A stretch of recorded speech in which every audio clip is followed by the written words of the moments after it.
Have you noticed how leadership is changing recently? And when I say leadership, what skills are required for leadership is changing recently.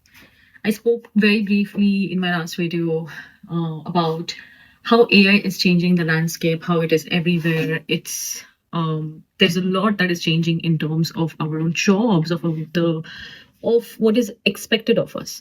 But something that we have not discussed, or what we are not maybe looking at as individual contributors, is how leadership skills are changing.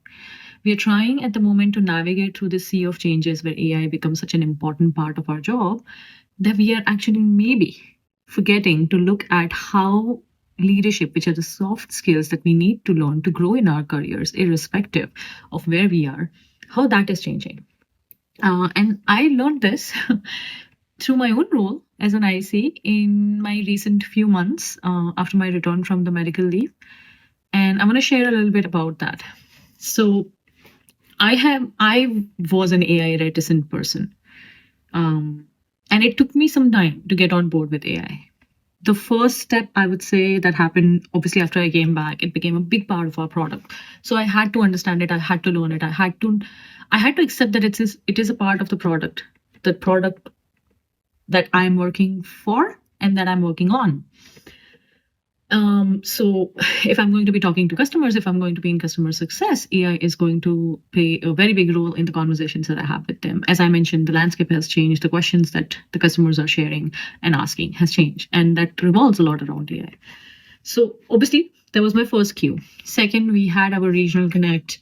We had a couple of what I would call some sessions, workshops that we had done, which were very hands-on for how we can use AI in our own tool in HubSpot. That was super helpful. We also looked at how we can use how we can create gems, etc. Because I had no training, I had no understanding what gems are and what to do with it. I just came back and everyone was using gem, and I was like, "What is a gem? Diamond is a gem for me, but what is a gem?" So anyway, moving forward, after that exercise, I knew that I have now the skills to start trying Gemini, Notebook LLM, and our internal agents, etc. And I started using them. I started thinking of use cases. I started thinking of questions. At this stage now, when I'm actually talking to a customer, my agent is on with me the whole time. Obviously, not listening into our conversations, but I am able to interpret as a human being what questions the customer is asking and what I need to ask to the agent to find out the right question. Is that not exactly what we were doing in customer success before AI came in? Before AI came as a tool, before AI came as an assistant, this is exactly what we were doing. We were asking questions to identify the correct information from our customers, to be able to help them solve for any roadblocks that they had, to help them get more efficiency, get more usage from their product. So we're still doing the same job.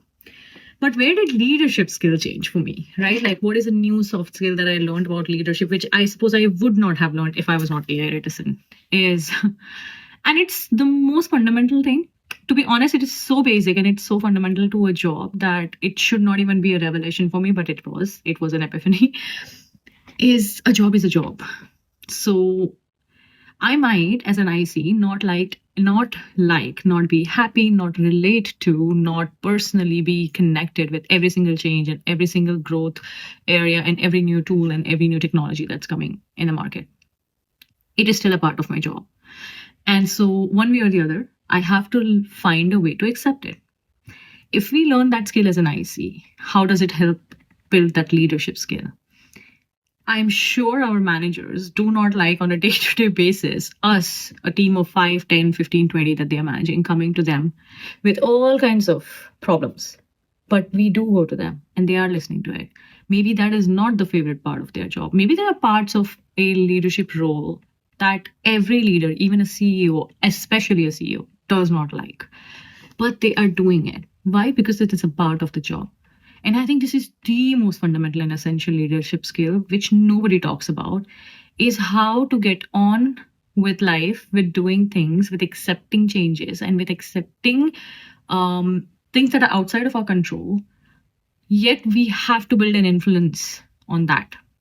We have to learn to build an influence on things that are outside of our control and perhaps outside of our acceptance scope. How do we learn that? The moment we start walking that path, the moment we start learning that, that's where we start building our leadership skill. Because the leaders of tomorrow, not that I have read a leadership or future of work report, not yet.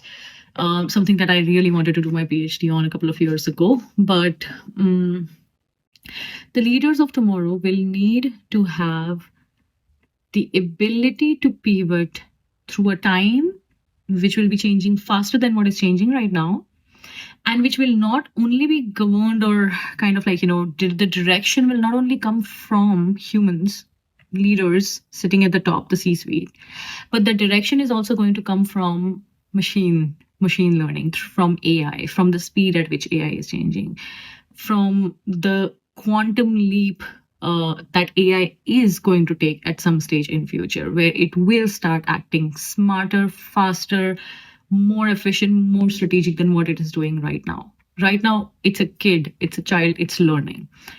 How prepared are we as human beings, as future leaders, to be able to pivot and look at something that a machine would be doing and think, okay, this is now going to start impacting the humans that I'm leading, a team, a company, the revenue, the shareholders, everyone that I'm leading.